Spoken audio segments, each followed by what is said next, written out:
All right, well, we're getting ready to wrap it up, and we actually have a special moment here.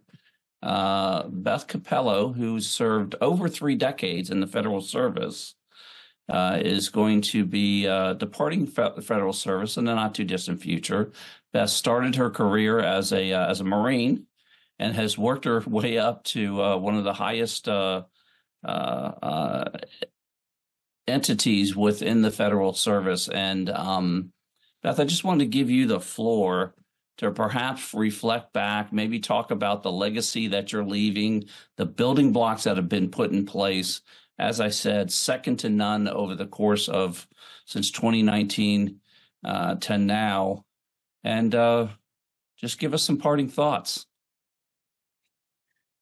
So if I had known how many folks would reach out when the news of my retirement got out in the wild, I would have retired a long time ago.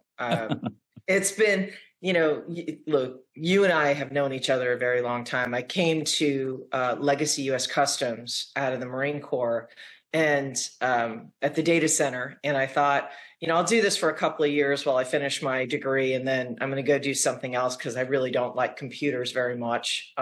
They're cool and all, but it's not my thing. And then I took a trip to the southern border to do some deployment work and absolutely fell in love with the mission and fell in love with what technology can do to serve the mission. And so I never left. And, well, that's not true. I did leave for a little while to be a stay-at-home mom, and then 9/11 happened. And that changed all the future plans I had for a career. And I came back on duty. And in the last couple of years here up at headquarters, I think I mentioned, coming up to headquarters was never in my grand plan. Of course, in reflecting on my career, I never really had a grand plan. I just, I thought I was going to do some things, and then reality set in. It's been an absolute privilege to serve the DHS mission sets. But when I look around and I look at people like Rochelle, and I hear Rochelle talk about the work that she's doing and her passion for the mission, and I talked to Bob Costello and his passion for the mission that he's serving at CISA, and so many other people across the DHS IT community, that's going to be the hardest thing to leave.